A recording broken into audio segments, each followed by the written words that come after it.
But if I told you that there is one principle that can almost always predict whether a piece of music will resonate or fall flat? Of course, music is subjective. Everyone has their own taste and there are no hard rules for what makes something good. But when we look at music that has stood the test of time, we start to notice patterns. And one pattern that shows up almost everywhere. A careful balance between repetition and variety. Get this balance right and your music feels satisfying, memorable and emotionally rich. But get it wrong and even the most interesting ideas can fall apart. In this video we'll break down this concept across 3 levels. From individual notes, to phrases, to entire sections, so you can see how this principle shapes music at every scale. To explain the importance of balancing repetition and variety, let's begin with melody, rhythm, and the small motifs that they create. Think of a simple melodic idea, just 4 or 5 notes. If you repeat it exactly the same each time, it becomes dull pretty quickly. But if you change it too much, the listener gets lost. So where's the sweet spot? Let's take a look at Beethoven's Moonlight Sonata, first movement. I have already discussed this exact melody through a different topic in this video, so if you want to learn more about it, check it out after finishing this one. At first glance, the melody seems almost too simple, just the same note repeated over and over again. And you might be thinking to yourself, wait, isn't this too repetitive to be interesting? And you would be right, on its own it would be boring. But Beethoven adds a little dotted rhythm to it. This small change achieves 2 important things. It introduces a rhythmic variety to the melody, and it breaks up this triple pattern already established in the accompaniment. Let's look at the next 2 bars. Here, we still linger on the same G sharp at first, but then the melody moves up to A. That change in pitch already adds variety, so Beethoven drops the dotted rhythm and returns to a simple pattern. In the first phrase, the pitch stays constant and the rhythm varies.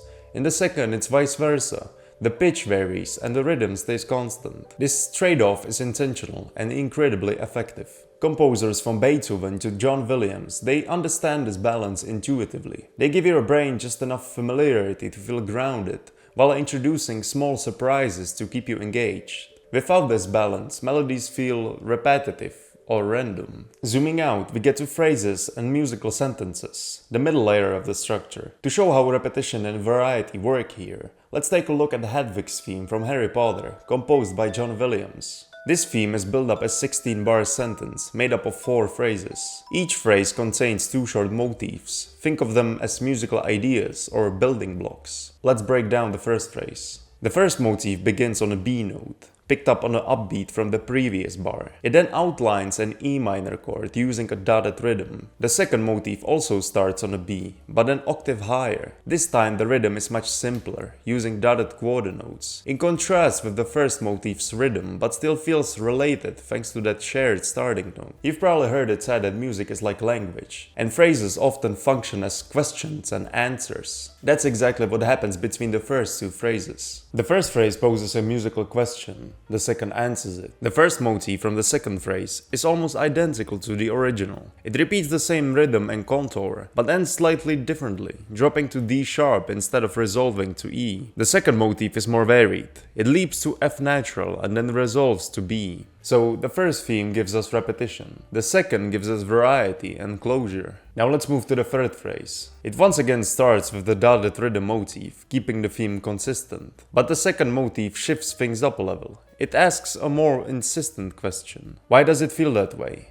The melody leaps even higher, up to a D. The harmony shifts away from the E minor, introducing some chromatic chords, and the texture thickens. Instead of a singular line, we hear full chords now. So while the third phrase shares its function and starting material with the first, it introduces new elements that create tension and contrast. Finally, we reach the fourth phrase. It calms things down. It varies the dotted rhythm motif melodically, softening the intensity from the previous phrase. And then it resolves back to E, bringing the sentence to a satisfying closure. And here's the genius of this structure. Not only does the fourth phrase answer the third, but it concludes the entire sentence, because the resolution in this one is that much stronger than the one in the second phrase. That means that the question and answer relationship exists both between individual phrases and between pairs of them. So we get this. Phrases 1 and 2, a smaller question and an answer.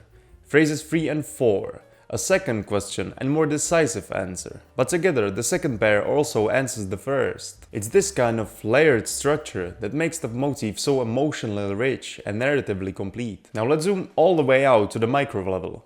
Here we are looking at entire sections and full movements. And just like in the smaller layers we have already explored, repetition and variety, they are absolutely essential here too. They are what guide the listener through the journey of the song, whether it's a centuries-old symphony or modern-day pop song. Let's start with the classical music. One of the most common large-scale structures is sonata form, which you'll find in the works of Mozart, Beethoven, Haydn, and many more. It's typically made up of three big sections: the exposition, the development, and the recapitulation. In the exposition, you are introduced to the main theme, usually two contrasting ideas, often in different keys. Then comes the development section, where those themes are manipulated, broken apart, reharmonized, and explored in new ways. This is where the music usually becomes most unpredictable, full of variety. And finally, the recapitulation brings back the original material, now more grounded, often in a home key, given a sense of resolution and familiarity. This whole structure relies on balancing repetition with variety. It gives the listener something to recognize, then pulls it in new directions, and finally brings it back. That push and pull creates a compelling sense of movement and emotional payoff. Now compare that to a structure of a typical pop song. You'll see a format like this. The chorus is the anchor.